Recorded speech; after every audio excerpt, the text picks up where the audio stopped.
Just do it. See a lot of people. You were there. This is husband and wife. But my job isn't part of that. No.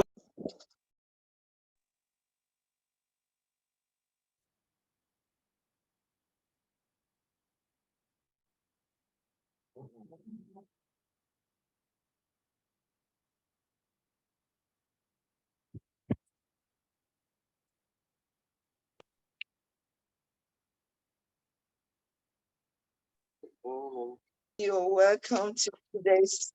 Yes, we are recording this class on cloud, Zoom. Again, we're going to talk about, maybe after the coaching, we're going to talk about how we can get this video. But anyhow, you can capture this class is good, because I'm going to be talking about so many important things today that will help. All I want to do is I am among those people who is just not that I'm trying to it's really not less about me, but more about the people. What actually drive me to do these classes was I got into the industry and I started enjoying the industry, IT as a Scrum Master, became an Agile coach. And I found out that many people who got into the industry are sad, and I didn't like it. I can get feedbacks, and I didn't like it. Let me see, who is that person? Can you guys mute Ari phone? Arthi phone mute. Yeah, and I wasn't happy, you know, that it was when I looked and I saw there was not a lot of celebration among Scrum Masters. I didn't like it. And for me, coming from a nursing environment, where what we were doing was really, really hard and critical. Please, if you can mute, we can really gain a lot from this class. And the recording will be very, very clear if I send it to you, or if you record it. Mute yourself. Let's get through this first part. Let me introduce the class, then get into working today and give the expectations for the class today. So there was not a lot of celebration among Scrum Masters, especially people that are coming in. There's a lot of misconception, and this kind of bothered me. And I know that for Scrum itself, for Scrum to be sustainable, for Scrum to continue to exist, we need to have people that can change environment, people that can be really good change agents. If we have people coming into Scrum and they are sad, they are broken, how are we going to thrive as Scrum, as Agile, the body of Agile and Scrum? How are we going to thrive? How are we going to make a difference in IT? So I am this kind of person that what I'm doing is actually I'm trying to make a difference. If 100, 200 coaches have the same mindset I have, it's really going to be a big positive thing in the Agile space. Why? Because, and I'm not trying to talk any environment down. I see a lot of coach, they just want to teach and go, teach and go. Teach and go, people are not getting jobs. People are depressed. There's so many people going to, some people call me and they are crying because they put in so much in this environment. Nothing. It's not a lot of environment you see that. So I'm like, how can I make this easy? First of all, I will let you know this thing is easy. Calm down, catch your breath. And everybody in my class can attest to that. I changed the tone, and I try to change the vibe. I try to make it more of a celebration. And I tell you, you know, there's something about spoken words in your mindset. It affects your whole life. That's why sometimes I quote the Bible.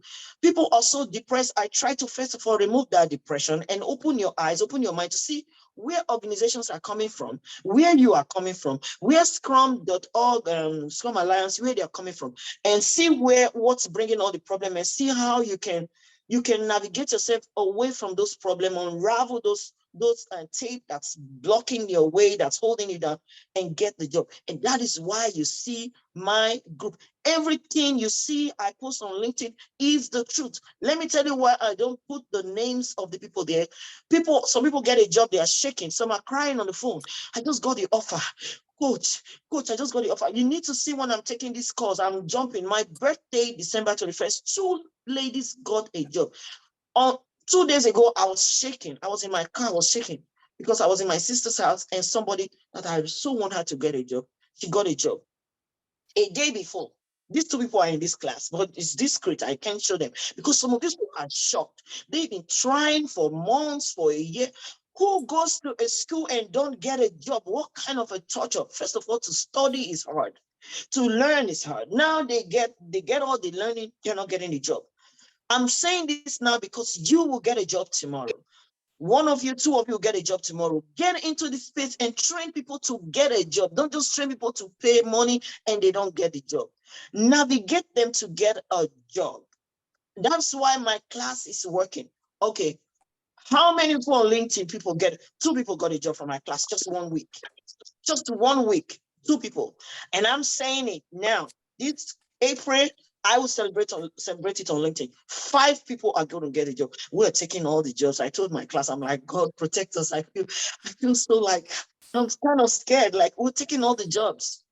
People are not celebrating. Scrum Masters are not celebrating. So it really hurts me. And I'm like, how can I make a difference? And I came out, first of all, my first 2 students were free. Some even paid me like $100. They got the job, 6 figure. Some of them got job, their pay bigger than my pay. I still went on. I got some people that were down. This lady was down. I first told her, send me your introduction video because I'm very strict in my class.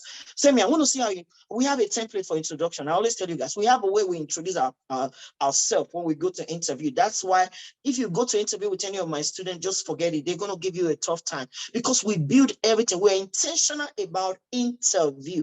I just need you to get maybe certification or get some kind of learning, then join my interview boot camp. We're intentional, detail. We know what they want to ask. We know the question because I joined the interview panel in my organization. And in my organization, you do up to 50 interview internally before you get into a team. You do 20, 15 interview. So it's a place that I'm really, really good at. And I'm like, now people get the certification. People can get 10 certification, but organizations don't value certification. They don't respect certification. How do we break these genes that after 10 PMP scale this, you're still not getting a job? Now come, let's focus on what the expectation during interview is. And guess what? This lady, like I was saying, she was down. Her first introduction video to me, I rejected it. I'm like, no, this is not good enough. This is the body language you want to give. And guess what? I said, do this, and go ahead and send me another video. And she brought it up. Like I tell you, a lot of people are depressed. A lot of people are down. A lot of people are tired. A lot of people are angry. A lot of people are in debt. A lot of people cannot pay their bills. I had one guy from the UK. He was begging me, Tracy, I can't even pay $250 for your session. I only have $100. I'm like, get in. This guy got 2 jobs, 2 Scrum job December. 2 Scrum job. This guy is in mourning. So I want you after this class, I know most of you are not in my class, but if this is what you take from my class, when you get a job, somehow you navigate your way, be a change. Don't just coach people for coaching sake. Coach people to get a job. That's what we don't have out there. And that is what I deliver. I coach you to get a job. You need to see my Scrum Masters this morning who were dragging them to facilitate. And they were doing so good. Just imagine when they get to their team, we were just like, yay, awesome. These people are people who will be bringing a long way. And they got to this session where they have to facilitate. So what am I trying to say? I'm trying to tell you my motive, why I do this. And it's really been a blessing. Oh my God. 2 days ago, I was shaking because 2 Scrum Masters, 2 of them, they are here, just getting back to back Scrum job. It's not common. Check LinkedIn. They don't give Scrum job out for no reason. They just don't do it. But if you're in my class, you do what I say you should do. You do what I said you should do, and don't act like you are my coach. Ask me. There's somebody who I have interviewed next week now. He wants me to do a one-on-one with him. He's actually dragging me. I don't have the capacity, but if you don't reach out to me, you don't communicate with me, and you act like you're good, you might be making mistakes. You'll be making mistakes. But I tell you, if you are in my class, or you're planning to be in my class, so many people here are planning to be in my class after the session. Listen to what I say you should do. People have done this for 1 year. They're not getting a job. And guess what? It's not like they're not good. They are good. But there's so many expectations they want. And it's so clear right now. We that are in the industry working, we see the expectations so clear what they need from you. Now, this is introduction to why I do this. I try to get you the job. I don't just do coaching. That's why I've not really started my Scrum class, because you can get all the Scrum class and still not get a job. You can get 20 certification and still not get a job. You can get certification today and still don't know what the certification is talking about in the real life environment. I bring this scenario, the real life environment. When you go to interview, you're going to be talking. I had one recruiter call me, just wanted to add me to his names, or people when he gets an agile coach job in future, he'll reach out to me. When I finished, it was like, Tracy, you know what? Tracy, you know what? I have another meeting. I wore him out. There's some things I teach my students. You're going to wear these people out. That's the only way out.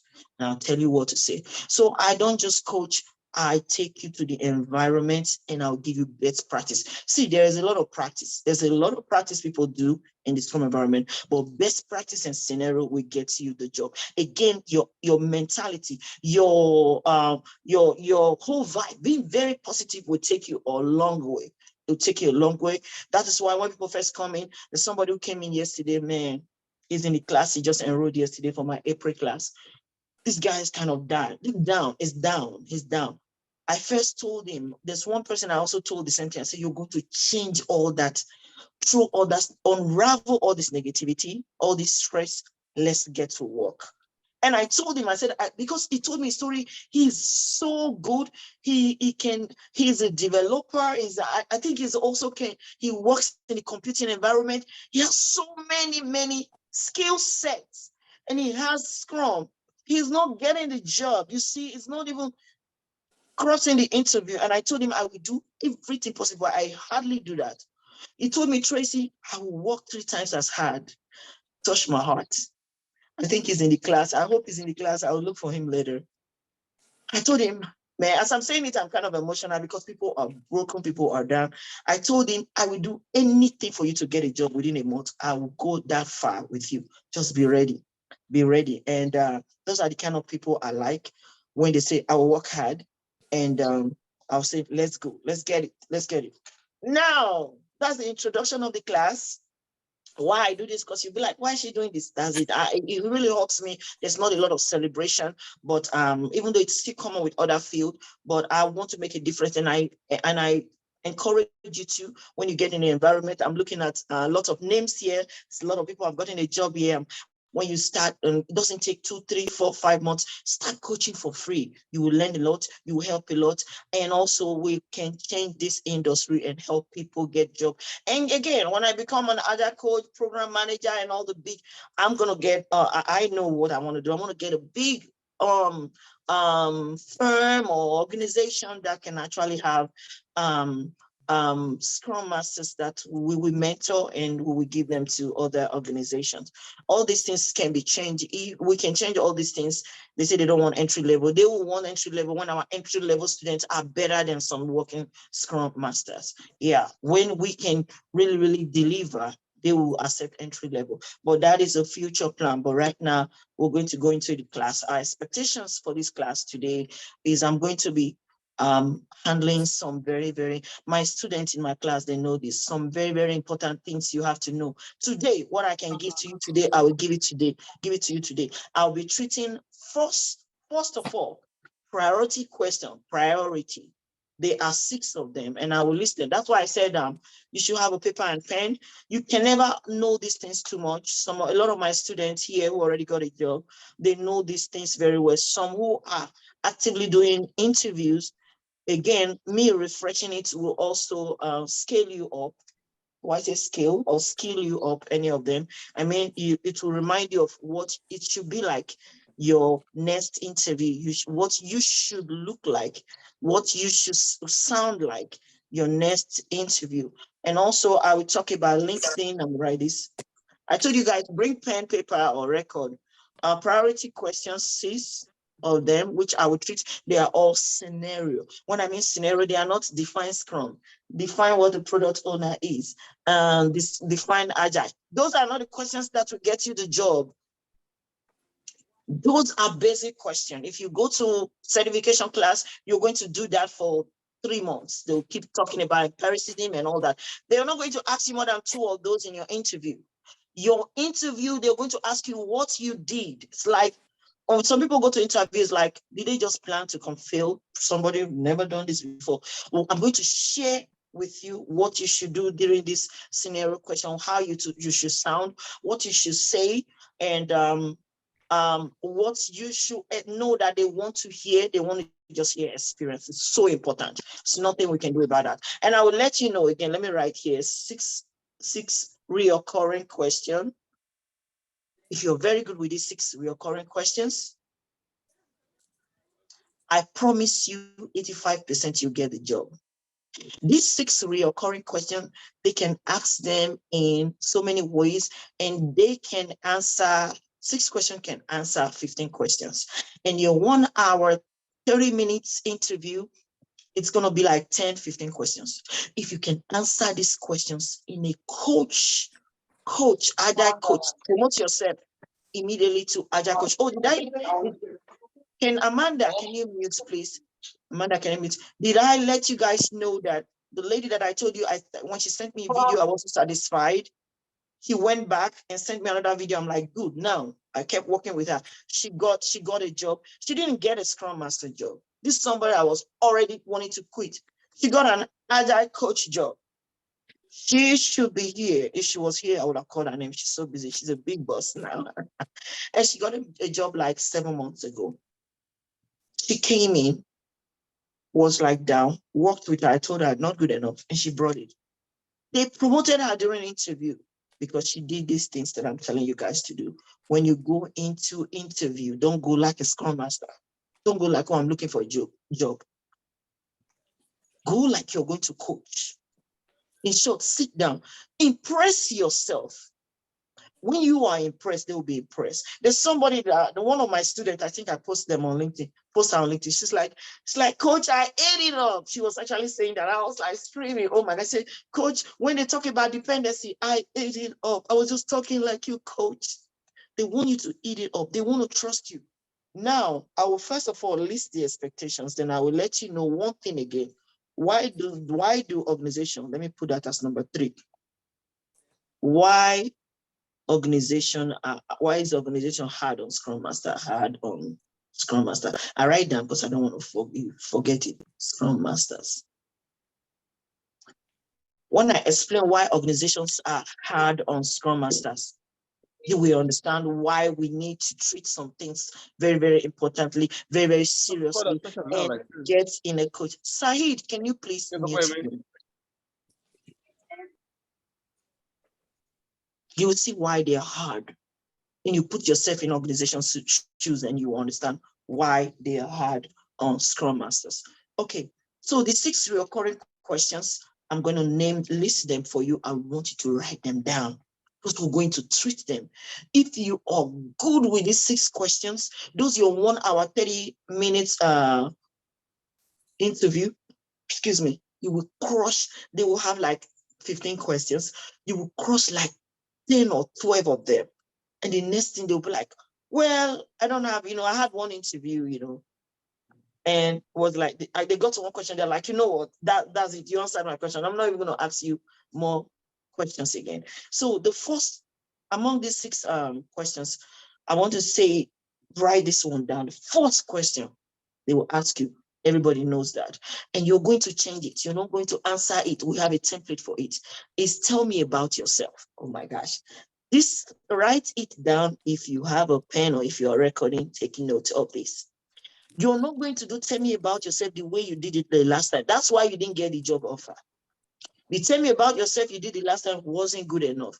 If your tell me about yourself is good, you will get to second, third round. It will set the tone for your interview. My class, we have a template. I'm going to give a rough one today, but if you're in my class, we're going to build it. It's really important. And I will let you know how you can personally build it. Secondly, another question will come. And this second question, third and fourth questions, the second, third, and fourth, and fifth question, they're going to twist it every way you can imagine. But the important thing is that you will understand what are they asking. Understanding the question will save you they're going to go this way, you will go it with them, they're going that way. And again, I wrote it down. I'll tell you why organizations do this. Why are they hard on Scrum Masters? I'll tell you again. And you will know sometimes it's kind of fair, but sometimes I think the whole problem comes again from where we get our training. Because nobody's born a Scrum Master, nobody's born a Scrum Master. Porima, please mute. Thank you. Nobody's born a Scrum Master. Everybody coming in their entry level should be allowed to thrive. My entry level in my class, oh my gosh, they are too good. They are just too good. The two that had a job, got a job this past week, they're among the very good ones. And I have so many. I have like 10 Scrum Masters that I want to give them a free one-on-one to lock some things up. I need them to get a job because I want to hand over community of practice to them. And if you meet my Scrum Masters them in your interview, they're going to take the job. They are that good. They are that good. Oh my gosh, they are that good because so much has been, placed, put in. They've gotten so much learning and understanding, not just learning. Learning to get a job is different from just learning. That's what I see a lot of classes. They just learn. You learning, teaching people and leading them to get the job is such a difference. It's just like night and day. So yeah, the first question I said, introduce yourself. Tell me about yourself. This question is a deal breaker. If you do it well, you are on your way to your second round. They will already like you. They already fall in love with you. It's really awesome. Write it down. Second question, they will ask you, how do you treat impediment? Oh my gosh.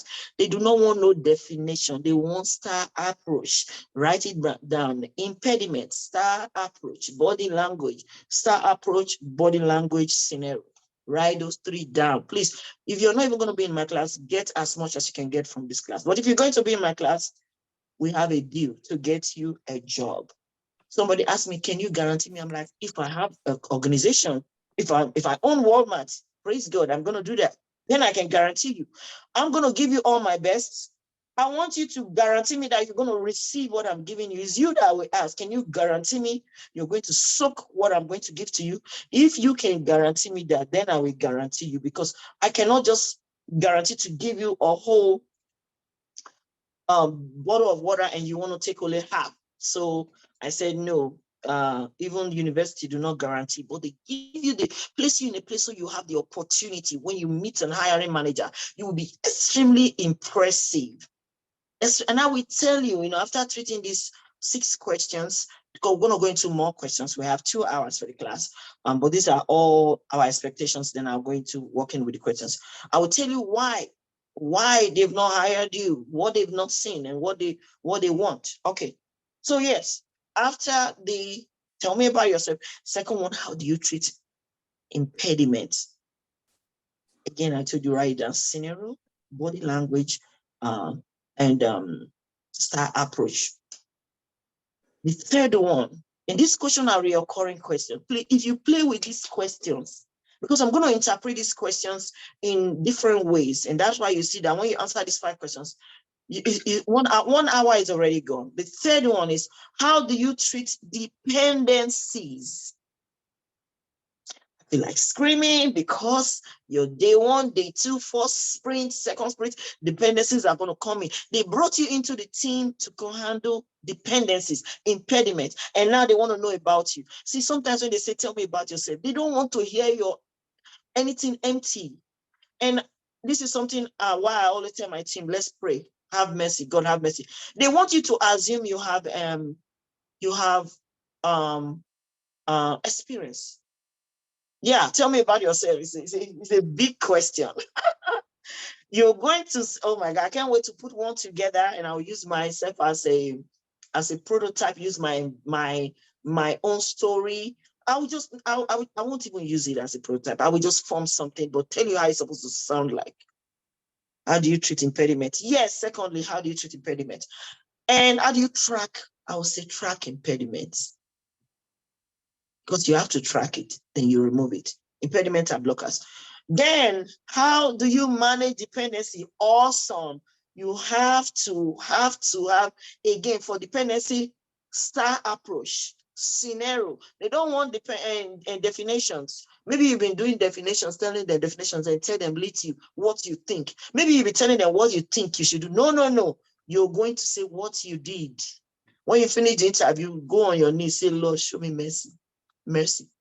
But guess what? Even where you work now, you must have it taking away blockers, facilitating, you never know.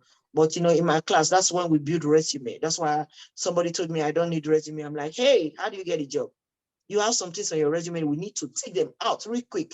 You didn't know. Whoever built your resume with $700 and added so many things that's been a blocker. That's why you've not had a job.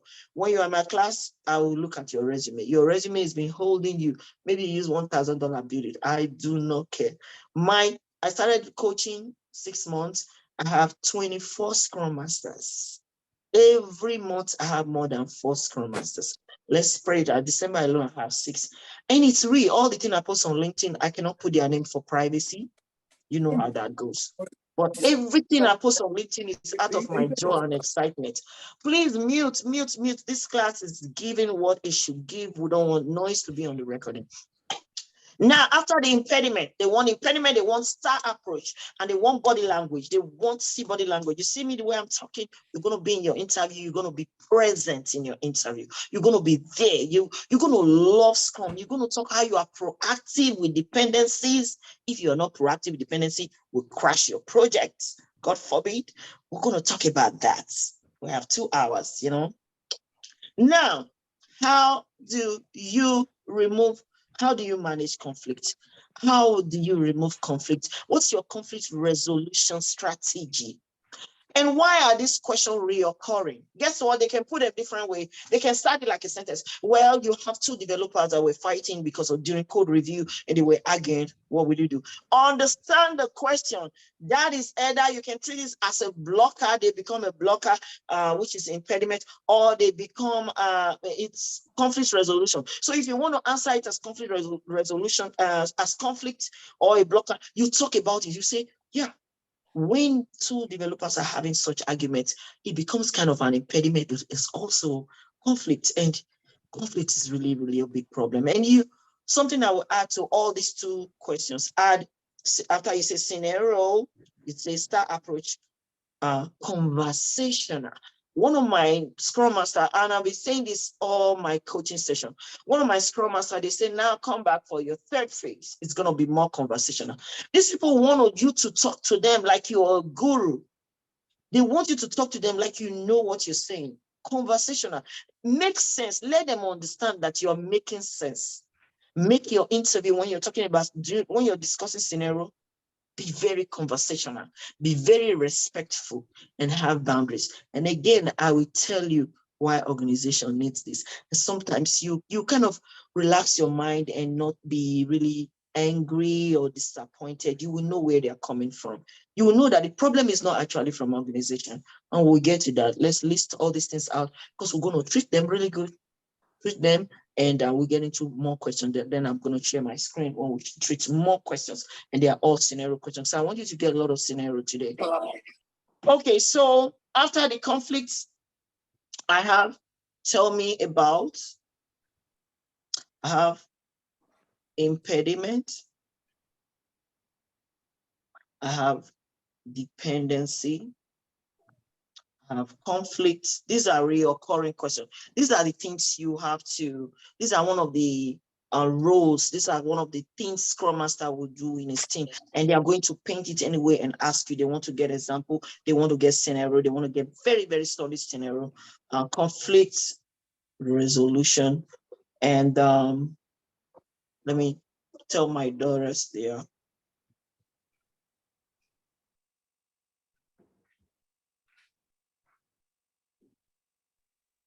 Okay, I think I have conflict resolution strategy. And I'll tell you, they might not even go straight and be like, can you tell me more about your conflict resolution strategy? They're not trying to go straight into the question like that. They will tell you about something that happened and they want you to interpret it as conflict. And what did you do? Please try to understand the question. When you understand the question, even if you decide to treat this conflict as a blocker, as an impediment, make sure you talk about that this is really an impediment. Because when the 2 developers, they're having that problem, it becomes a blocker in the system, in the environment. Other developers can pick that, and we're going to meet our sprint goal if we keep having situations where people are not they are not collaborating, they are not communicating, you know, it's a blocker. But most especially, you can also see that as conflict.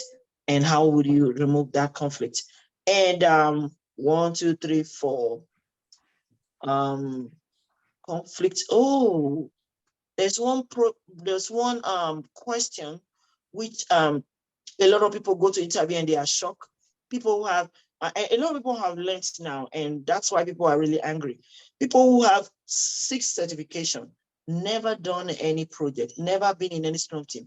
They are like, yeah, I am so ready. I so understand Agile and Scrum and all the whole basic and all the fundamentals of Agile and Scrum, and I'm going for interview. And they go there, and during your first 2, 3 questions, now they ask you, can you tell me about your project? And you're so pissed off, like, what? You asking me project? I just want you to hire me. So you give me the opportunity to have a project. But then maybe some people, they already have a project they want to talk about. This question is the deal breaker if you do not have 1 or 2 projects to talk about. And I'm going to tell you about 1 or 2 projects today, and I'll tell you how you should answer it, how your project should align with SDLC. If you've not been aligning it with SDLC phases, that's why you've not gotten the offer. Yeah, tell me about your projects. You want to talk 1 or 2 projects.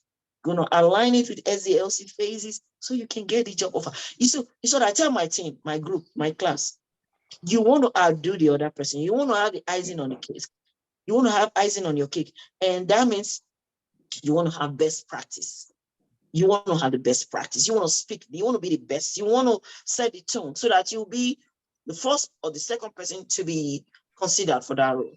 The only person that should be first is maybe somebody like me, go there and I'll be talking and I will begin to. There was one interview I went to, we started gisting about stock exchange because I answered everything and we started talking about stock exchange. So you want to go to interview and own the interview so that the next person coming, they'll be like, they pick you first, maybe the next person coming is going to be second. That is why we get the result we get. Okay, so I'll put your project.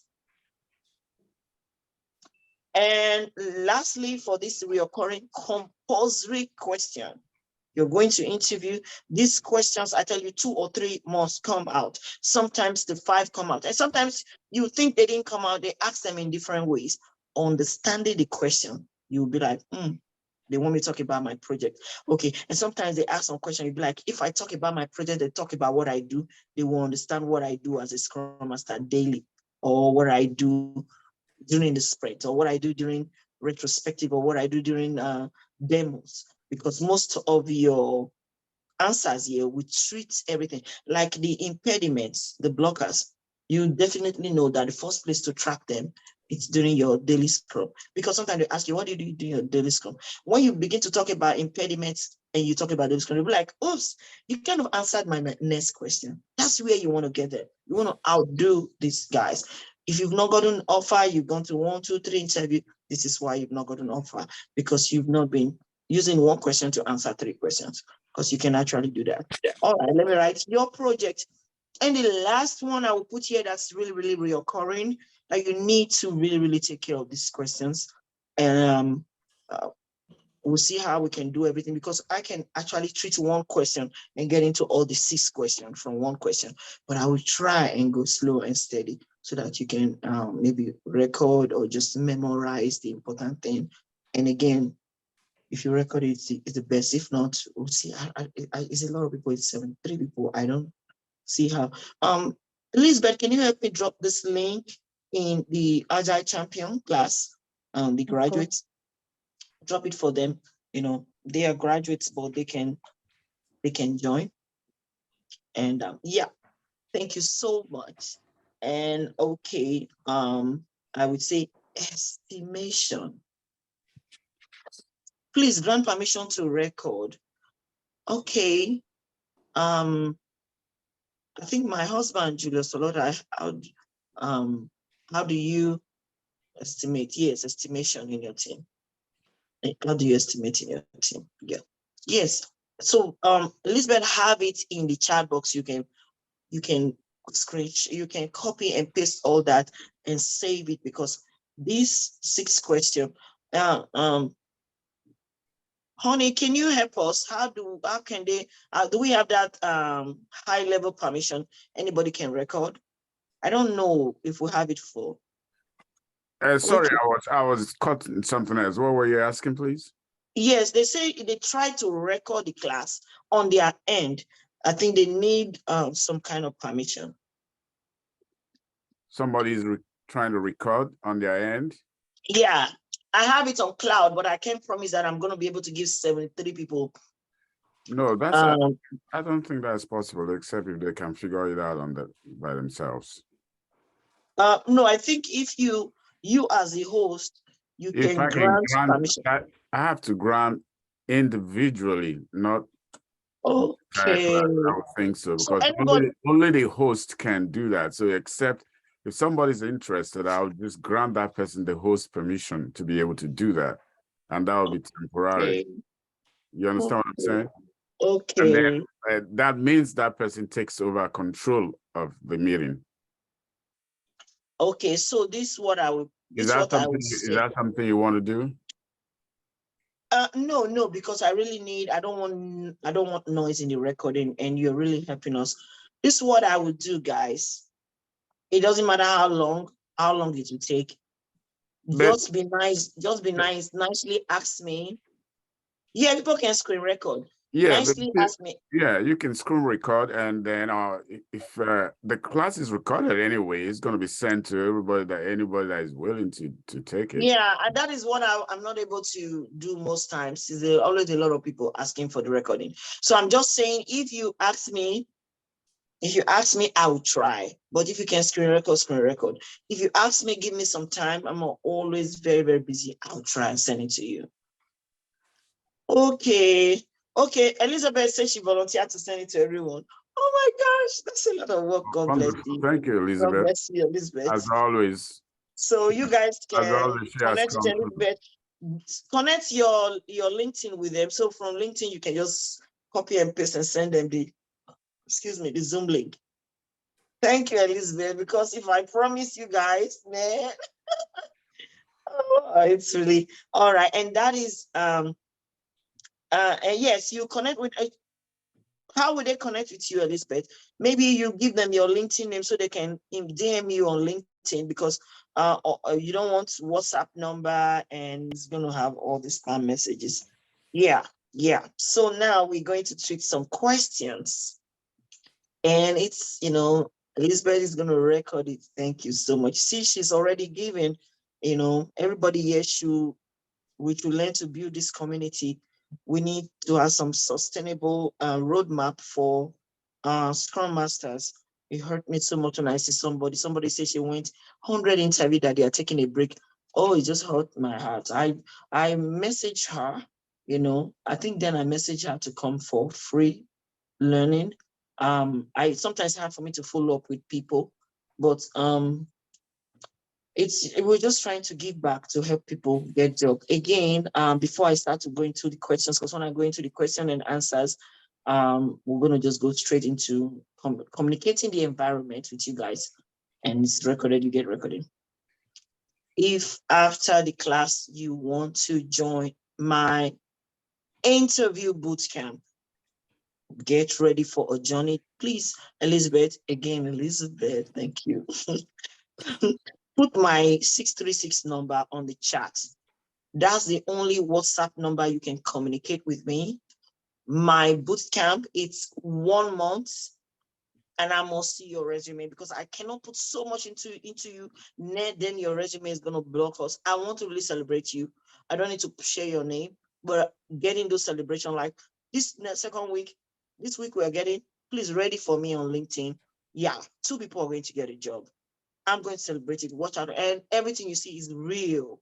The only thing I tell you, give me feedback, WhatsApp. Call me, then give me feedback. Tell me about your process. It will help somebody else. And a lot of people, 20-some people got a job. It's through feedbacks like that. So they go in and pour their hearts. Chrissy, this is my journey. My boot camp is 1 month and includes your resume, includes your LinkedIn. Let me write LinkedIn. There's something I need to talk about LinkedIn today. LinkedIn. I don't know if we'll get to that. So important. LinkedIn, resume. Some of you don't get calls. Your LinkedIn algorithm is sleeping. I will teach you what to do. Your LinkedIn should be awake. Again, most people that will reach out, so quality hiring managers or recruiters reach out to you. When they reach out to you, they want to hire you. That's why they reach out to you. Sometimes you feel those job listing on LinkedIn. I tell you, 200 people already filled, 300 people already filled. We want to work on your LinkedIn, certain things we need to do, so they will reach out to you. So it's very important. I just dropped that there in case you don't know. That's part of the package. LinkedIn, resume, 4 weeks training, everyday support. I mean, everyday support. You will hear from me every day, even if it's just a voice note. And after the 4 weeks, guess what? You see, I told them to drop link in the main class. People already graduated. You get the links to join my future classes, because Agile and Scrum is continuous learning, continuous development, continuous learning, continuous improvement. Sorry, I said development is the same. Continuous learning. Now let's get to the real deal. Okay, I didn't say this before I get into the real deal. Why you have not gotten that offer letter, or you've not crossed the first phase interview or the second phase interview, or you keep hanging in the second phase interview, or the recruiters have not seen you like a coach. They don't see you as a coach. They don't trust you. And why would they trust you? They don't believe what you're saying. You don't have experience. Why do they keep picking somebody else, not you? Because you're not putting something together. Okay, here is why you cannot blame organization. Why you're going to go home after this class, this will be therapeutic for you, and say, "Oh, I forgive that recruiter. Oh, I forgive that organization. Now let me do what I got to do." I told somebody, whatever it will take you, whatever effort it will take you to be a medical doctor, put that effort to be a Scrum Master. Stop thinking, "Oh, I got certification, now I can get a job." You're going to roll out an Agile transformation for organizations who have budget of $20 million. Some have $1 billion. Now, why I say this is going to be therapeutic is your name is, I want to call randomly, your name is Tim. You did 2-day class, and I get really, really passionate when I talk like this, because I want you to forgive yourself, forgive the recruiter, forgive everybody, and get it right. And that is why my coaching session is very, very different. That's why sometimes I'll take psychology class, because definitely me and Scrum.org, we're going to sit down one day and Scrum Alliance, whatever you speak, whatever you believe, you will get it. Keep speaking it. The creative power and God's creative power will put it together. I tell you, you will forgive this organization when you hear this. This will be therapeutic for you. Put yourself in the organization body, and put yourself in the organization place. Your name is Tim. You won a lottery or something. You do an investment and you have $20 billion. Now you want to produce just plastic, but you want to use Agile. You, Tim, you want to use Agile, and you come to this class. You look at everybody. Amen. Akusro, Amanda, Winfred, Mercy, Lola, Sahid, Adeyemo, and you look at everybody. Tracy, who am I going to give this Agile transformation? Who am I going to trust? That organization, that CEO, that hiring manager is scared as you are scared. Is worried because they want return in their investment. They don't want to hire you, and God forbid, they don't want to hire and fire. They don't want you to come and test. They are not trying to have a testing environment. They want somebody who can teach the organization best practice, who can bring return in investment, who can bring Agile transformation roadmap. And you sit in a class only 8 hours and go to interview. Say, how fair is that? Why are you going to blame Walmart? Why are you going to blame Facebook? Why don't you navigate and find a way, put the same energy? If you want to become a heart surgeon, you know what to do. That's why when I tell people my class 500, you just price, I just off the phone. I don't have time. I don't have no capacity. You're not ready. It's not about money. The value you put in what I'm going to coach you, if you think what I'm going to coach you is $100, it's like you don't have value for what I'm going to coach you. If you want to price my class, if you don't have money, I want to do payment plan, I'm very, very, very sympathetic. I'm very empathic. I'm like, pay twice. But when you want to say, can you do it for $100? I'm like, you think it's $100? I want to give you. You're going to face organization that have 20 billion investment, and they want you to come in day one like even stronger than me. And you have only 2-day training. I want to coach, give you environment. So from today, when you leave this class, say, oh, I see why they're hard on us. As you are afraid, they are afraid. As you are skeptical, they are skeptical. As you are preparing, they are preparing. They have more to lose than you. You can pick any job, 2 jobs, and be learning Scrum. Put the same effort you will use in becoming, the same effort you will need in becoming a surgeon. I don't even want to say RN, whatever, because you're going to transform an organization. Learn. And again, be wise when you go for certification. I told my group, I want them to go get PMP. Now we want to challenge the environment. Get PMP, because a lot of times they miss PMP and Scrum. I said, but please, don't just go just to get the license. Don't just go. Understand this thing. When you go to an interview, why they've not called you back is they don't believe you. They think you memorize things, you don't know what you're saying. So now let's get into answering some questions. And that's why I love this class. I'm opening up, even if I don't see you again, remember these things. The hiring manager, they don't want to fail. They don't want to hire somebody. Why do they say contract to hire? They are testing waters. You think you're the only one who have bills? They have bills. Some of them are working their alone. Some have budgets. That's why when Waterfall failed them, now they are bringing you as a teacher to transform, to help, to support. Now they want you to talk what you have done, what you will do. You'll be saying they should give you opportunity to test. They don't really want tests. But see where the problem comes. If the Scrum, the body, the organization, Scrum and Agile, if they have a way we can have simulation projects and we can have all these things, we will not be doing much work like this. People like me won't be, because we're doing so much work. We're trying to close the gap. Not all coach. Some coach will just teach you. They don't even know how you want to get the job. They just teach you. There was one coach who taught me then. It was like, now we were talking about Jira. I said, you'll be fine. What is you'll be fine? We say Jira, you say you'll be fine. You won't tell me that I need to go get a free version of Jira and get into putting my hands on and all that stuff. So these are some of the very important things you need to know, because sometimes you need your mind in the right place as we begin to learn. Again, we have 1 hour to go, and all this 1 hour, we use 50 minutes. We list out the things we want to treat today. When we finish that, I'll give you 15 minutes and maybe a little more for questions at the end of the class. Write your question down. But now let's get into one of the questions that's very important. And that was the first question I wrote, which is tell me about yourself. Tell me about yourself. I have a template in the class, which I share how I want it to look like. And I will allow Elizabeth. Yes, I'm here. Elizabeth, since you list out the whole questions, you're going to be the hiring manager. Now ask me, so I will come in. Now see my body language, see how I'm going to answer this question. Your next interview, I'm going to form this in, tell me about yourself, and I'm going to get the template to write.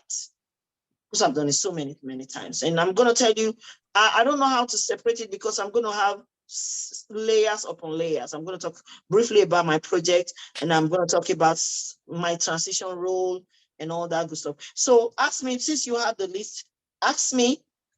Let me go ahead. Okay. Janet Jackson, thank you for interviewing us with us today. And can you go ahead and tell us about yourself, please? Oh, wow. Thank you. I love this question. And good morning, Elizabeth. Like, I know you are the program manager. Really great to see you. Yes, I love to talk about myself. I love to talk about my journey as a Scrum Master Agile coach. It's really awesome journey. Again, why I love talking about it, because there's been so much learning, so many projects, work with so many teams, and Right now, I'm looking for more. That's why I'm here. You know, there's really no limit to growth. So yeah, my name again is Janet Jackson. And I've been in the agile space for about 5 years. There's a reason why I say 5 years. A lot of people here, maybe you have 20 years or 10 years in your, I'm going to go back to continue this, but this is very important. Do not put more than 4 or 5 years on your resume. Give yourself easy landing. Let me continue. All those your 7, 8 years, that's why you've not gotten the offer. So yes, I've been in the agile space for about 5 years, and it's been wonderful. Coming from a healthcare environment, I used to be a nurse. I used to work on first floor, third floor in my organization. And I found that I love to work with people. I love to communicate. I love to remove problems. You know, I just get my energy from helping people, supporting my team. And all this while, I never knew anything about Agile or Scrum. Guess what? I never knew I had all the skill set in me because I used to remove problems. I used to make my work easy by prioritizing and also by supporting my teammates, you know, and doing a lot of knowledge transfer because, you know, this environment really need to help one another, especially new nurses, new people who come into the world. And also I support patients a lot. And at the time, you know, being a nurse for over 10 years, you know, you can see that in my resume, being healthcare for over 10 years. I was like, I wanted something more. I wanted to get into IT. And me having friends in the IT environment, I spoke with one of my friend who is an agile coach and another of my friend who is in cybersecurity. Guys, you can see my body language. Relax. Conversation, I enjoy it, and it takes time to build that. And you know, I have friends in the IT environment. I coach and one cybersecurity friend, and I'm like, friends, I wanted to hear their input. I'm like, I want to get into IT. Can you guys give me like a roadmap? You know, I didn't really use the word roadmap. Now that I understand roadmap, I understand how roadmap is like as a Scrum Master and Agile coach, gives you your timeline and your whatever milestones you're looking at on your timeline and your project. But then I wanted a roadmap, how I can be moving, navigate, you know, transition into tech, and where do I really belong? My friends knew me, and guess what? Both of them said, Janet Jackson, you're going to be an awesome Scrum Master. You're feeling me, right? That's what you should do. Now let me go back. Janet Jackson, you should be a Scrum Master. I see all that skill set in you because you go all the way to support, to help. I remember some nights you even go to help some of your friends who couldn't make it to work. You take them to work. Scrum Master is all about supporting the team, removing blockers, and I see you doing really great. And I was like, oh, that's interesting. Because two of my friends, they said that. I ran with that. I was excited. I got to know everything about Scrum that same day. I got all the mentoring, and I told my friend who is the Agile coach, I'm going to hold your hands. You're going to mentor me. You're going to show me the way, even though I also connected with other great coaches, Scrum Master. I joined Community of Practice. It took me 6 months, you know, even though my process of thinking about transitioning, it's like 3 years. I'm somebody who love to get the end-to-end knowledge of anything I do. And I tried as a nurse and I wanted to thrive as a Scrum Master because I knew I wanted to get into tech and I knew I was going to bring my skill set as a nurse to this environment. I was excited. I got all the training, I got certified, I got scale certification, I got a SAFe certification, got Scrum Master certification, got Agile Coach certification. I kept learning, I kept building. Again, you don't need to have lots of certification. You can only have Scrum Master. Keep giving them sweet introduction of your story. You fall in love with you, you get that job. And guess what? After all the certification and mentoring and training, I learned tools, Jira, I learned Trello, Mura, like high level. I wanted to understand how I can manage project with these tools. And I'm still learning because, you know, this is all continuous learning and continuous improvement. And I was like, I was ready to go out and get a job. My organization had IT teams. And I was like, let me start from my organization. Guess what? This was easy because I just needed to go to our porter and I found that they needed an agile coach, you know, Scrum Master role, junior Scrum Master. I was excited. I needed to transition to that team. I filled out the application, what I needed to fill out, and I turned it in. I submitted my application and gave all my references and all that good stuff. Guess what? It only took about a week. I got response for interview. I went for interview preparation because interview preparation will actually prepare me for the environment. Most things I do during interview preparation are actually what I will do day one as a Scrum Master. After learning the environment, now you're going to learning the theory in the class. Now, my interview prep was more like scenario. This really helped me. I did so well in the interview, got the job with my organization, BB Hospital in Texas. I was so happy because I knew I was going to excel. I was going to be a great Scrum Master and add so much value in my environment. I got in the environment. I met my team. They were all, most of them were in India. I was excited to meet them, to speak with them, to build relationship at BB Hospital. And guess what? I didn't have a PO. And guess what? I was ready because during my learning to be a Scrum Master, I've already learned how to support my PO. You see how I'm going details. They have questions they want to ask you. You, in your introduction, you'll be answering those questions unknowingly. I knew I didn't have a PO in my new team. I was ready to support the team even without a PO. We have BAs, we have 2 BOs, we have 4 developers, they were offshore, we have 1 architect. I was excited. I supported the team, and guess what was our project? We were migrating database from on-prem to Azure Cloud. Exciting. The whole XDLC phases, I supported them from discovery, which all projects start from discovery, and I supported them from discovery to actual migration. We did maintenance. We met our timeline. We didn't have a PO. I helped them putting a project roadmap together, an agile transformation roadmap together, and I helped the team because they were really, really new in the agile space. I did a lot of coaching, supported them through migration, SDLC phase from discovery, analysis, design, testing, migrating, and we were doing maintenance. It was an exciting project. The project wasn't too big. It was just a 1-year project. It was a contract because after that, they were going to have another team coming, and I was like ready. After 1 year, I was like, now I need to go higher. I need to go somewhere else. And it was really hard for me to leave my organization, but I knew that project ended. We met our timeline. We met the project goal, and I was ready. And I got another. You work with your resume. What do you have next in your resume? And I got another project with TNT International Limited.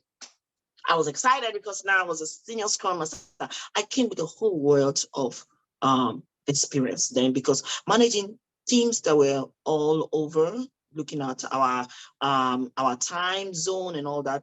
I was ready for this team because now this team, we had 3 teams. And guess what? I was still ready to support the team. It was still a migration project, but this time we're migrating metadata from one SharePoint, old SharePoint environment, to a new SharePoint. We're actually going to build a new SharePoint environment. We're going to design it and build. This was really more complex, and this was a bigger epic. We're working on a big project. Interesting, because right now we have 2 teams that I was managing, a cloud team and a migration team, come together. I supported them through all the Scrum events, daily Scrum, where I track impediments, retros, where we look at our action items and how we can improve our future sprint, and also demos. I facilitated the demos. Again, I had a PO in this environment. He came from a project management environment. I had to do lots of coaching. But I was ready. I was ready for all that. And again, we met our timeline. We had to extend our timeline a little bit because our discovery, the SDLC phases we went through, I also supported them. Our discovery took a lot of time because we were migrating metadata. Metadata are data that contain other data. They're very, very, very sensitive data, as I might describe them, because they involve a lot of compliance, permissions, access. So our discovery took a longer time. But guess what? Can you mute? But guess what? We were able to meet our timeline. Even though we had to extend our release a little bit, but we're able to meet our timeline. And we're doing maintenance. They are still working, but I'm in the market because again, it was a 2-year contract and I'm rounding up, we're rounding up, and I'm in the market doing interview. And this is like the second interview, and I really love what your organization stands for. I love your people's culture. So I'm here and I'm gonna add value day one because I have a whole wealth of knowledge and experience that I will bring to your environment to help you meet your timeline, your sprint goal, your project goal, and your timelines. I will be able to help your organization get their agile transformation from waterfall to agile. If they have not had that transformation, I'm able to roll out a transformation plan for your team, for your teams, even if it's multiple teams, and they'll be able to meet their timelines and be able to advance as a Scrum team. All right, so that's my introduction. How many minutes was that? Was that up to 5 minutes? Elizabeth? I think so. Was it more than I think 5 so. minutes? Was it more I than know 5 it minutes? was up to 5. Yeah, it I'm not was sure if more it was than more 5 than, minutes. yeah. It 7 was minutes. Somebody 7 said. minutes. It was 11 minutes. Hey. Just imagine I go to interview with you. This thing I'm saying, I'm forming them just now because I know because I know what they want to hear. I have a template for it in my group, and that's what we're building. That's why my people get the job. I was trying not to go further than I will wear them out if I decide to go to interview with you. And it's people like us that will go to interview with you. You see why you've not gotten that offer? This is what they want to hear. What do they want to hear again? I've answered a whole lot of questions they have for today. Project, I've knocked that out. I've told them about metadata, about migration from. You have to have this, your introduction have to be very comprehensive. People like us will go to interview. That's why we get the job. So that's why you join my group. Let me teach you. I don't just teach you, I teach you to get a job. That's the difference. That's it. But again, if you cannot come to my group, anytime you come to this kind of session, grab as many. I get this session like every 3 months or maybe random, maybe every 2 months or 3 months. But again, that is an introduction. I have to be interesting. And you got excited listening to my story. I was actually painting a story, right? You were seeing the whole journey. It was just sweet journey. But guess what? It's very similar to my journey. I just did not use my organization names and I didn't use my name.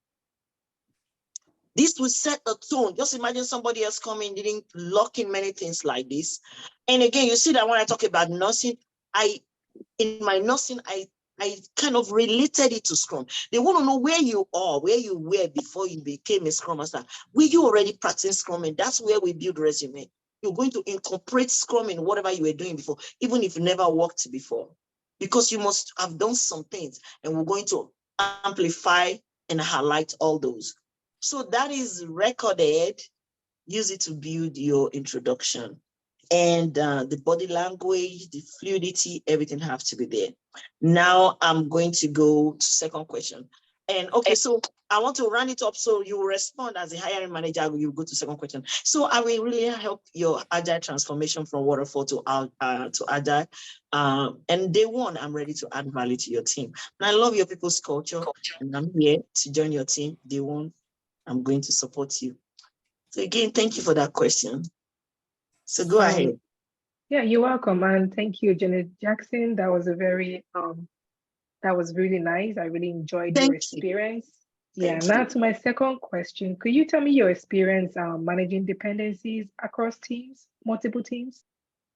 Oh, wow. I love this question because even as you ask this question, it kind of lights up because as a Scrum Master, we have to be readily able to manage dependency. I mean, early. And I'm going to just talk about how I have managed dependency all through, and also where and what environment as best practice for every Scrum Master to manage dependency.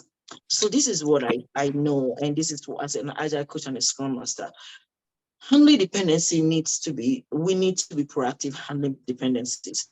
Again, just look at it. You have a project coming on. You have to meet an end user in 2 weeks, maybe in the next sprint. And here we are, this sprint. You've not had a prior conversation or roll out a story or some spike or some enabler story or something. This one, no, those. Wow.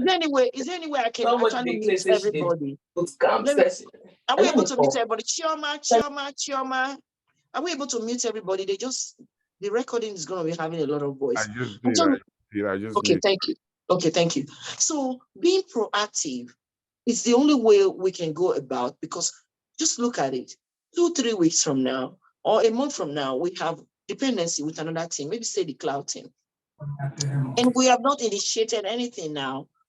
We've not initiated any conversation or any story, roll out a story, written a story, so we can really track this dependency. If we don't do that, we're going to really be in a mess. And this is what I say to Scrum Master: be very proactive managing your dependency. 2-3 sprints ahead, plan during your refinement. When you plan and you refine, prioritize your story during your backlog refinement or during your story mapping. These times you'll be able to map out or identify who you are going to be working with. If it's an end user, if it's a team, whoever. Now you're going to locate in that team or among the end user or subject matter expert, SMEs, who I call SMEs. You want to locate who are the key pointers, who are the key people that you need. 3 sprints during your backlog refinement. I advise you roll out a story early so you can start to identify these people and start communication and let them know ahead of time. And also in the ADO board, which we use in the Azure DevOps, there's actually a place where you can do dependency tracking. It's called Dependency Tracker, where you can get a successor story. You are the predecessor. You can get a successor story from them.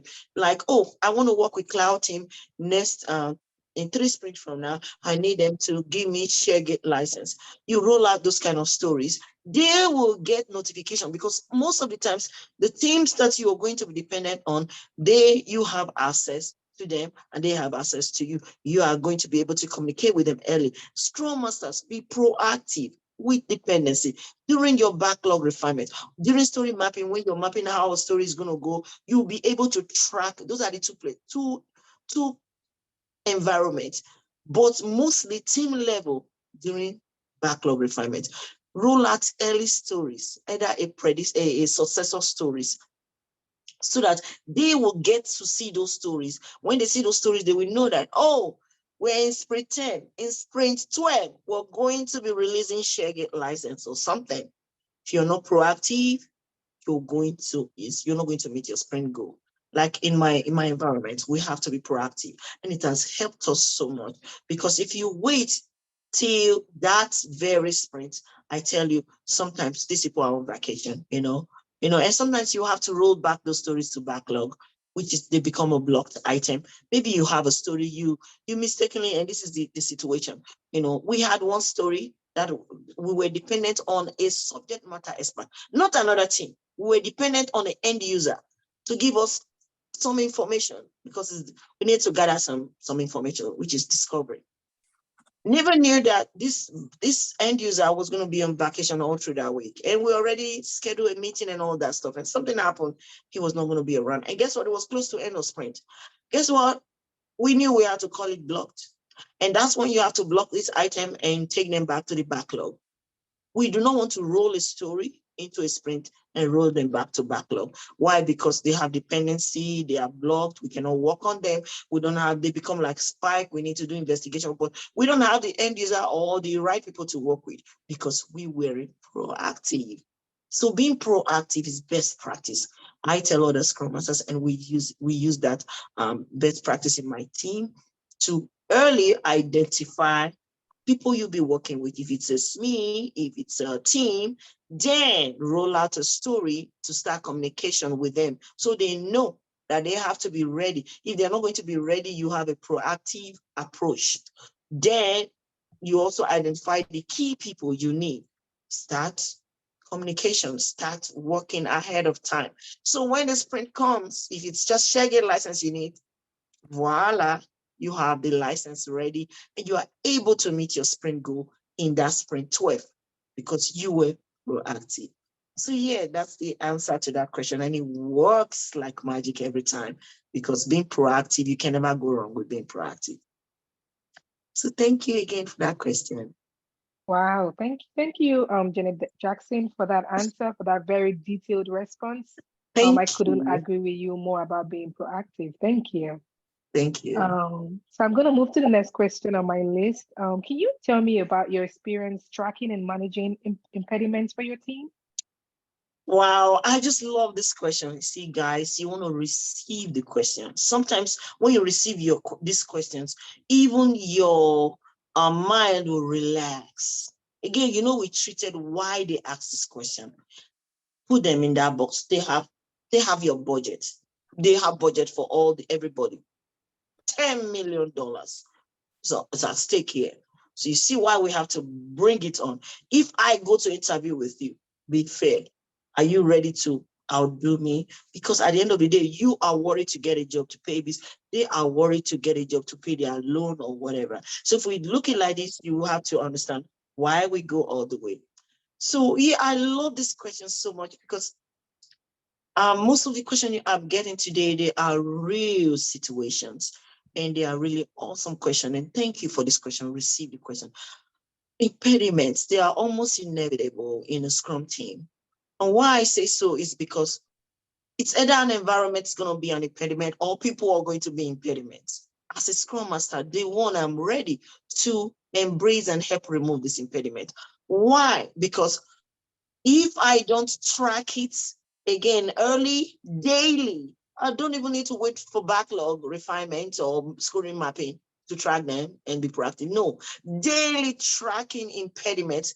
If I don't do that as a Scrum Master, it's going to become a lot of impediment. Can also make us not meet our sprint goal. And this is what I tell my teammates. I'm like, please, if you have any blockers, any impediments, communicate it early to me in the morning. Maybe I can try do some things, in our ADO board, we did that in the class this morning. In our ADO board, or maybe Jira board, you have a place where you have discussion and updates your stories. Those impediments, it's either they can just feed in those and tag me. I'll see it, we discuss it. But the best place to discuss and track and remove impediments, at least start removing impediments, is your daily Scrum. That is why daily Scrum is so important. When we ask this question, what did you do yesterday? What did you do today? And what are you going to do tomorrow? It's intentional, because we want to know how is everything flowing. If there is anything that's going to stop the flow, let me know now so I can write it down. I write it down either in my notes on a notepad, or I write it down, and during 16 minutes, we can continue the discussion. If I need to meet other resource, if I need to send an email, a lot of times, Scrum Masters, me, I cannot remove blockers. I can only facilitate the process. Facilitating the process it sounds easy, right? But it's really complex, because you might be sending email, you might be reaching out, you might be setting up meetings, you might be doing knowledge transfer with 2 BAs and all that good stuff. But again, daily Scrum is a wonderful time to track them early, daily, for every work item, which is a user story. Every story, every work item, every developer you want to, as a Scrum Master, I track them daily, write them down. But most times when you do that daily, even if somebody's not in the meeting, you want to reach out to them. Any blockers, because you don't want a blocker to last 2 days, 3 days, they'll become block items. They're now gonna stop you from meeting your sprint goal meeting. And every sprint goal amounts to every release. 1 sprint, 2 sprint, 3 sprint, 1 release. If we're not able to meet sprint goal, you cannot meet your release. And you know how many releases becomes the project. They will lead you to really meeting your project timeline. So it's really important during our daily Scrum. I identify and I ask questions, get all these impediments, and try to take care of them during our 16th minute. Even offline, we go ahead and continue to facilitate the process. The ones that I cannot take off, I facilitate the process. That means when I say facilitate the process, whatever I need to do to remove those impediments, whoever I need to reach out to, however, whatever support I need to give for those impediments to be removed. So by the next day, we can all work without having those problems on our environment. So yeah, that's the best way to track and remove impediments, daily Scrum, and all through the day. And the next day you continue.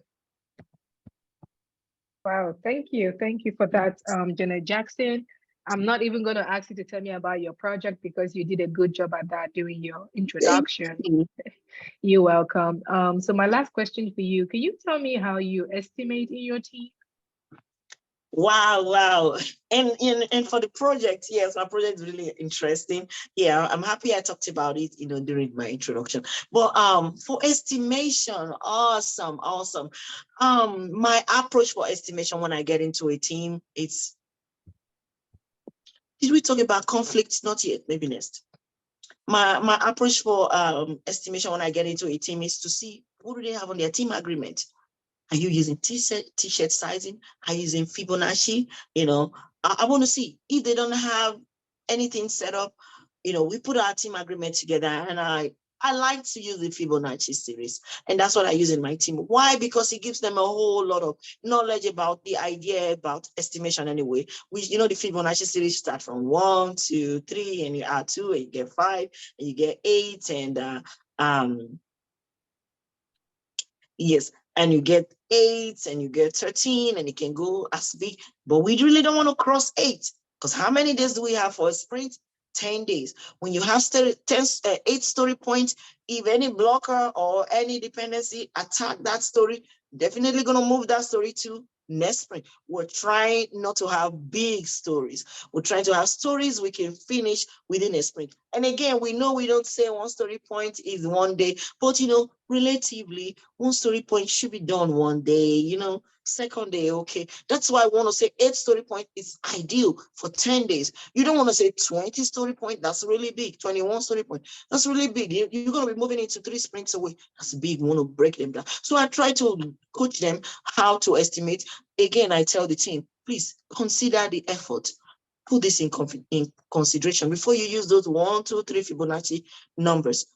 The effort, complexity of the story, the dependency, and the risk. These 4 things are so important. Complexity, risk, effort, dependency. If we do not consider at least 2 or 3 of these, and we look at the story and be like, oh, 1 story point, and the next thing, it is so complex, you have to do a whole lot, and the next thing you find out, 1 story point, you're 6 days, 7 days, you're still working on a story, even though we're not metrics driven, but we learn from our metrics, and that's what I tell them. If you do not consider dependency and risk and complexity, but you just put number, I just want to give that story point, which will take me like 5 days. I just want to put 1 story point, and the next thing 5 days, you're still working on it. At least next sprint you will learn. Guys, you see me, I'm already coaching. You want me to bring all this to the team, right? And when I tell my developers during maybe daily known, I do that during my retro, and I said, see our cycle time, you kind of gave 1 story point to build this EIF form, but guess what? 6 days, it took you 6 days. We can learn that this story point shouldn't be 1. So we learn with these data, these historic data. We learn with this empiricism. We keep doing it and keep learning. These become data that we use to improve our estimation. So I always tell them, please, let's use Fibonacci numbers. But while we use these numbers, think about the risk that's involved in working on this story, the dependency, the complexity, and the effort. At least think of 3 of these before you use those Fib numbers. They will help you get very close estimation. And again, after we get the estimation, maybe they say, yeah, I want to do this. I want to have a meeting or do discovery with the end user on the 5th. And I'll call the story point 5. Good. That's what you think. That's the effort or the dependency. Does it, right? Okay, good. Now, after they do that, I still encourage them. Our stories need to have task. It's all estimation. Our estimation, after we finish story pointing, we go to estimation. You want to engage with a SME, right? Now you're going to break down the process. You're going to let us know, first of all, call, when we'll set up meeting and do this. You're going to break all that story, get your documentation, your analysis, your BRD, whatever task you need. Maybe you have 5 tasks. Now estimate those tasks, hours. Tasks should be done within hours. So it shouldn't be like 5, 6 days. It's going to be hours. So that's when you see people having 10 hours, 5 hours, 6 hours, whatever hours it takes them to put a BRD document together and all that. And yeah, that's great approach. You know, I let them know what they need to consider before getting those fib numbers. And also I let them add hours to their task. Those hours at the end of the day, we have a burn down that it reflects every day as they burn down those hours in our burn down chart. It all reflects there in our metrics. It's really awesome approach, you know, letting them know what to think about, those 4 important areas to think about before using Fibonacci numbers, and also getting hours, adding tags to the to their story after adding tags, then adding hours. All that will also really get good estimation for each story at the end of the sprint. And again, we have room for improvement.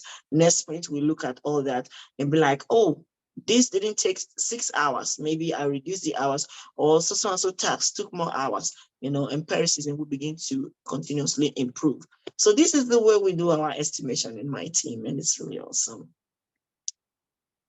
Wow. And Thank how the you. body Thank you. language, like, I'm sorry, my dear, and how the body language, like, yeah, you're happy, you're proud of what you do on your team. You know, you have to own it. Okay, continue. Wow, thank you for that, Janet Jackson. So I have another question for you.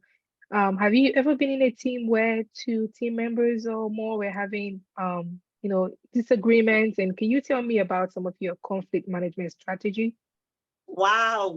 I love this. Why? Because I've always had this approach when I go into a team. When I get into a team, because I know definitely I'm going to face conflict someday. See my body language, conversational, and own it. You are an agile coach. Forget being a scrum master. At the interview, you're going to elevate. That's what they want to see. I know I'm definitely going to meet conflict someday, because when people work together, what do you think? It's bound to be conflict. And as a scrum master, they want to have the experience, and I have strategy to help improve the environment and remove conflict. Guess what? It's all using the agile mindset and just being a servant leader and be persuasive. This is what I do when I get into a team. I build great relationship, because people tend to listen to you when they like you. I discover people listen to you. People accept what you have to say when they like you. When you get into a team with the wrong foot, you are bent to have very less success. This is what I do, and I advise every scrum master. Best practice: build great relationship, build great communication, build great environment when you get into a team, because you're preparing, you're being proactive, you're preparing. You know, like I always say, enabler story. Prepare the environment for yourself in case there's conflicts, in case there is somebody becoming an impediment. Because when a conflict becomes really big, it becomes an impediment because other people can copy. I had a situation where I had 2 developers. They were having great arguments. They were not big agreement. They were not communicating. They were not talking. They were not having they were not collaborating. And I discovered whenever I want them to collaborate, it's like it goes to deaf ears. I did a root cause analysis. Why do I have to do a root cause analysis every time there's a conflict? Because sometimes you want to know what's the beginning, what's happening, what do they have going on, and ask some questions. And I found out that the old Scrum Master didn't do a whole lot of coaching for them to understand exactly what's going on. And in their team agreement, which we updated the other time I talked about, they had an agreement to have comments during their code review. And comments is going to show if your codes are not good, if they're bad, if they're not good. If they're bad, you're just going to drop comments. This was very offensive to them. And you know, sometimes comments, even on social media, we know how comments can hurt people. And this was not creating the right environment for them. And after I did my root cause analysis, I'm like, okay, now I'm going to have a one-on-one. Had one-on-one with them, and I found out, you know, that one of them said the other guy is always looking for loopholes to kind of find a way to give him bad comments. Look for loophole, then give him bad comments on his code review. Whereas it can be a little, you know, it makes sense. Who is that?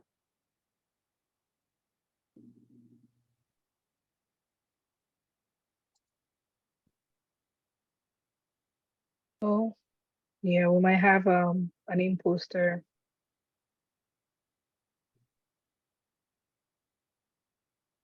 Oh, somebody asked a question, they answered the question for the person. And they say, employee fashion designer was self-employed fashion designer. Answer later after the interview. So you do not sound like a scrum master. You're an obvious a newbie. Who is he talking to? To everyone. Who?